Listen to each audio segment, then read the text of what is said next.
বার্নিয়া high স্কুলে গিয়েছিলেন আমাদের 2-3 জন পঞ্চায়েত মেম্বার সহ, এবং সেখানে যে আলোচনা ছিল সেই আলোচনার মধ্যে মাস্টারদের সঙ্গে দু একজন মাস্টার বিতর্ক করে, এবং দেখা যাচ্ছে যেখানে 3000 3,500 যেখানে বার্নিয়া হাই স্কুলে ছাত্র আছে, 40 জন মাস্টার মশাই আছে এবং ম্যাডাম আছে, সেখানে উপস্থিত হয় 15 থেকে 18, 18 থেকে 20 প্রত্যেকটা দিন।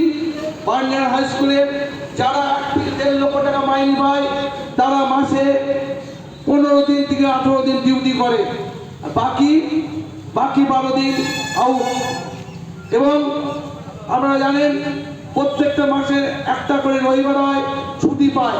তার সত্ত্বেও তারা কেন প্রতি মাসেই তারা 10 দিন 12 দিন করে স্কুল কামাই করে? এই বিষয় নিয়ে মাননীয় প্রধান হেডমাস্টার যে আমাদের বর্তমানে নয়, টিআইসি চার্জে আছেন, কয়েকজন মাস্টার সে ডেকে আলোচনায় বসেন। সেখানে হয়তো তর্ক বিতর্ক হয়েছিল, তারপর প্রধান ওখান থেকে চলে আসে।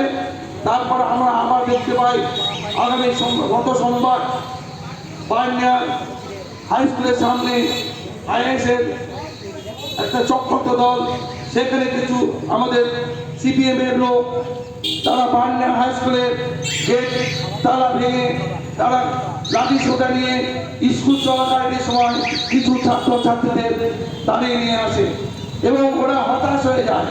ওরা বাচ্চা ছেলেমেয়েরা, ওরা কিছু বুঝতে পারেনি, তাদের নিয়েছে যেখানে 3000 ছাত্রছাত্রী আছে, মাত্র 50 থেকে 60 জন ছেলেমেয়েদের নিয়ে বার্নিয়া হাই স্কুলের সামনে একটি পথ অবরোধ করেন।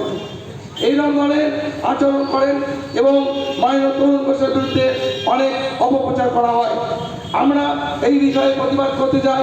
যে লোকটি 24 ঘন্টার মধ্যে 12 ঘন্টা মানুষকে পরিষেবা দেয়, আমি জানি, সকলেই জানেন, এখানে সিপিএম, কংগ্রেস, বিজেপি প্রত্যেকটা এলাকার মানুষরা জানেন তরুণ ঘোষ যেভাবে মানুষকে পরিষেবা দেয়।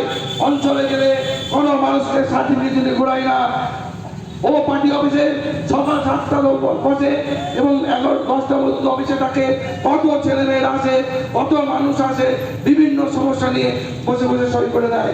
আমি জানি আমাদের পাশে 4টে অঞ্চল আছে, এত সুন্দর পরিষেবা যে বার্নিয়ার অঞ্চল প্রধান দেয় সেটা আশেপাশে অঞ্চলে হয় না, হয় অনেক ঘুরিয়ে হয়, সেখানে অর্থ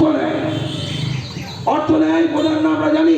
সেখানে কোনো সার্টিফিকেট, কোনো জমি, ওই আমরা বাড়িঘর করার জন্য করে সেখানে অর্থ পয়সা নাই। কিন্তু আমাদের গর্ব, আমাদের প্রধান এইসব দিক দিয়ে কোনো প্রধান আশ্বাস নাই, লোক নাই। যে লোকটি বার্নিয়ার অঞ্চলে যে আমাদের প্রতিষ্ঠানগুলো আছে, আমরা জানি তার নিজস্ব দায়িত্ব আছে। কেন? যেহেতু আমরা তাকে ভোটে নির্বাচন করে আমরা তাকে প্রধান তৈরি